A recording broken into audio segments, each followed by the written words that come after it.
छत्रपती शिवाजी महाराज की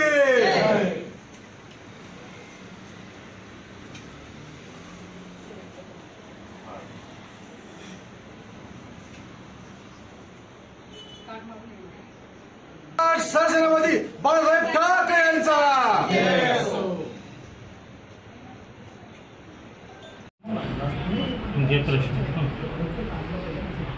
काय सांगणार शिंदे सेनेचं या ठिकाणी बालेकिल्ला मानला जातो आहे. या ठिकाणी धरणगावमध्ये आज बैठक झालेली आहे, वरणगावमध्ये बैठक झालेली आहे. या ठिकाणी आपल्या पक्षाच्या वतीनं या ठिकाणी मोठ्या प्रमाणात कार्यकर्ते देखील उपस्थित होते. कसा प्रतिसाद आहे? चांगलाच प्रतिसाद आहेत आणि आपण जरी बघत असाल तर खूप चांगल्या प्रमाणे त्यांनी माझा साथ दिला आहे, मला आशीर्वाद दिलेला आहे आणि सगळंच पॉझिटिव्ह आहे.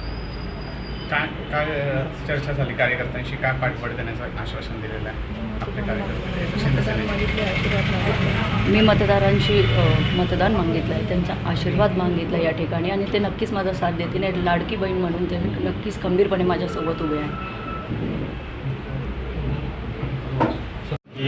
काय सांगाल तुम्हाला कसा प्रतिसाद लागतो तुम्ही आता प्रचार करता? गेल्या 3 दिवसापासून माझा प्रचाराला सुरुवात झालेली आहे आणि या प्रतिसादाला इतकं एक्साइटमेंटचं जे आपण म्हणतो ते प्रतिसाद मला भेटत आहेत. तसेच माझ्या पाठीशी माझे लाडके भाऊ असतील, लाडकी बहीण असतील, त्या सर्वांचं आशीर्वाद मला भेटत आहेत, त्यांचं सहकार्य भेटत आहेत आणि समोरून मला आमंत्रणसुद्धा येत आहेत की भेट घेण्यासाठी. माझं चर्चा फोनवर सगळ्यांशी झालेली आहेत, पण सामोरेचं राहिलेलं होतं ते 3 दिवसापासून आम्ही सुरुवात केलेली आहे.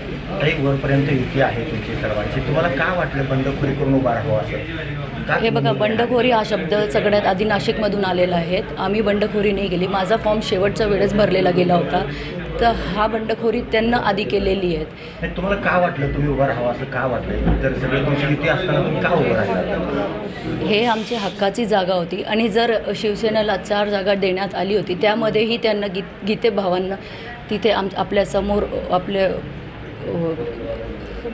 बंडखोरी केली होती, तर मग ते जर तिकडे हे करू शकतात, बंडखोर होऊ शकतात, मग आपण सुद्धा आपल्या पक्षाच्या सोबत राहायला पाहिजे. मला कितपत आशा आहे, कितपत तुम्ही 100% विश्वास आहे. लढणं महत्त्वाचं आहे, हार और जीत तो चलती रहती है.